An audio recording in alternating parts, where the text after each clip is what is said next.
Assalomu alaykum, hurmatli O'zbekiston ahli. Mana bugun natijali patologimiz bitgan holatlari, xonadon egalari mana yerda turibdi.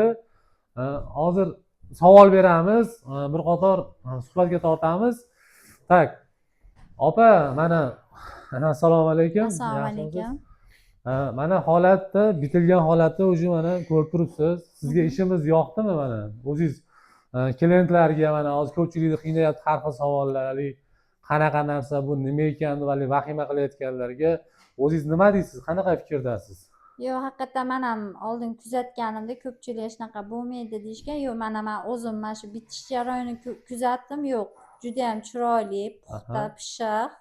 Har tomonlama masalan uyga patolog najniy juda chiroyli tushar ekan.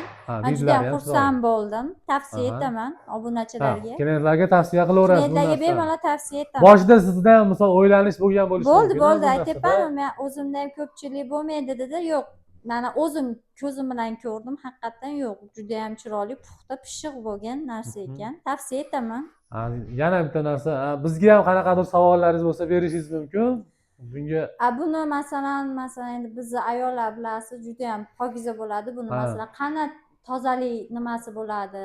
Tozalasa bo'ladi. Arts bo'yicha men o'tgan videolarimda ham ko'rsatganman. Mana buni eng zo'r narsasi, mana bunday shvabrani olasizlar. Mana shu holatda olinadi. Bemalol mana shunday artsa bo'laveradi. Juda ham qulay. Artgani mana. Mana shu holatda artsa bo'laveradi. Juda ham qulay va pishiq. Ayniqsa ayollarimizga juda ham qulay. Bemalol mana buni sopinizga turib, o'sha buni 40 ming so'mga beradi, arzongina. Shunday olib olasiz. Bemalol artib, boshqa narsalarga ham qo'llansangiz bo'laveradi mana. Kimga shunaqa xizmatlar kerak bo'lsa, ekrandagi nomerlarga aloqaga chiqinglar. Opa, yana kamchiliklar bormi? Yo'q, rahmat aka. Shunchalik chiroyli qilib, masalan, qishki kundaqdan o'ylanib yurdim, qanaqa bo'lar ekan. Hozir shu narsani aytib turdim. Bu narsa qishki kunida ko'pchilik misol remontim to'xtab qoldi. Albatta. Endi bahorga qolib ketyapti bu narsa. Nima qilay ekan deyotganlarga, obunachilarga ham bu qadar aytamiz bu narsani. Bemalol qishki kunida patologda natijali qilsangiz bo'laveradi.